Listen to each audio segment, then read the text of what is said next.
Hey guys, what is up and welcome to another episode of Did You Know featuring Wukong. If you enjoyed this episode, please don't forget to throw in a like to let me know, and on top of that, it helps me quite a bit, but without any further ado, let us jump straight into his abilities. Wukong's passive, which grants him extra armor and magic resistance based on how many nearby enemy champions there are, will not work if you have no vision of the champion, aka a champion that is stealth or a champion that walks into a brush while it is not warded. However, it will work with clones such as LeBlanc's passive. As you can see here, second her clone gets popped, I have even more armor than when it is just LeBlanc alone. As you can see here again, it went back to the normal state.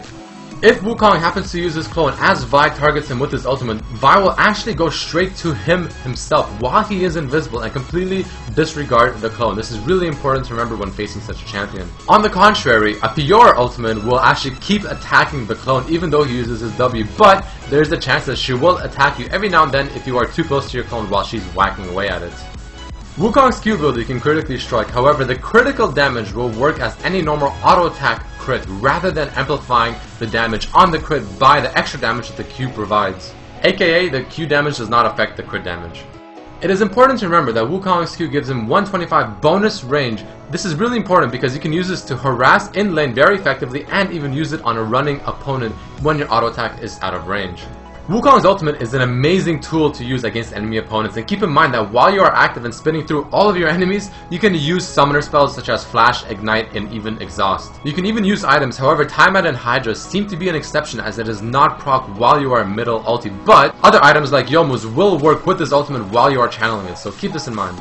Did you know that Wukong's clone still acts as a champion as opposed to something like Zag's blobs? This means that if you use this clone to absorb something like an Ash Arrow, it will work rather than just going right through it. There is a neat trick that most Wukong players like to do as this champion with his clone ability when they are being chased by enemy champions, and this is running and then pressing S to instantly stop, making it seem like you used your W when in fact you didn't. Keep in mind that Wukong's clone will not show buffs such as red or blue, nor will it show any form of ultis on you such as maybe a Mordekaiser ultimate. Wukong is a really solid champion when it comes to pushing turrets because his Q will affect it, dealing massive damage. On top of that, you can use his E on the nearby minions to get more attack speed just so you can whack away at that turret even faster. A typical combo with Wukong in lane is to E in auto attack, instantly Q to reset the auto attack, and then you can either keep whacking away at your target or you can use W to retreat without taking any damage. Did you know that Wukong's ultimate potentially has the highest AD ratio of any skill? Because if you hit someone for the full duration, it will amount to about a 4.8 AD ratio on the ultimate. Alright, enough about his abilities, let us jump into some really cool facts and lore about Wukong. Did you know that Wukong means, in Chinese, awakening to emptiness? Wukong was voiced by Spike Spencer. He is someone who is very popular because he has voiced numerous amounts of other animes, games, and even been on radio talk shows. Did you know that Wukong is based off of Sun Wukong, who is said to be the protagonist in a Chinese novel named Journey to the West? For any of you Dragon Ball or Dragon Ball Z fans out there, Wukong in Japanese is said to be Goku, and Sun Wukong is Son Goku. And Goku is inspired from the legend of Wukong as they both rode a Nimbus Cloud, both are Monkey Kings, and both use an enlarged staff. On top of that, Wukong's passive, Stone Skin, can be based off of the fact that Sun Wukong being born from a stone and being born from Earth itself. This is also shown because he turns to stone whenever he dies within the game. Apparently, Wukong is the first champion to have an animated gameplay preview on Riot's YouTube page. Click on the annotation on this video right now to go to that video. Wukong's joke is him extending his rod, which is also based off of the fact that Sun Wukong's rod, Ruyi, can do the same thing.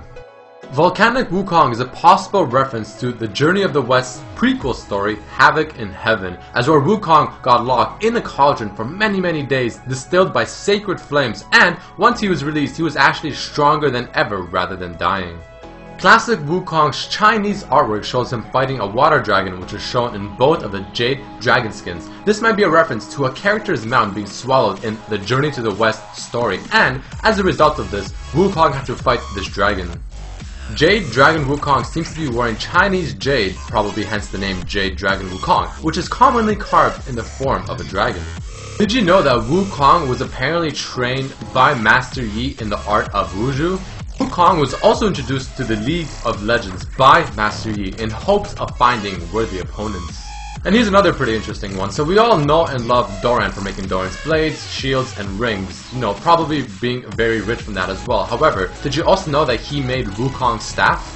Alright, and that unfortunately marks the end of this episode of Did You Know featuring Wukong. Please do not forget to throw in a like if you really enjoyed this episode, because it really helps me quite a lot. Also, if you have any ideas on who I should do next, please write it in the comments. As you can see, this one was actually suggested by a viewer in the previous episode of Udio, which I recommend checking out as well. But nevertheless, I hope you guys enjoyed this episode, and I will definitely see you next time.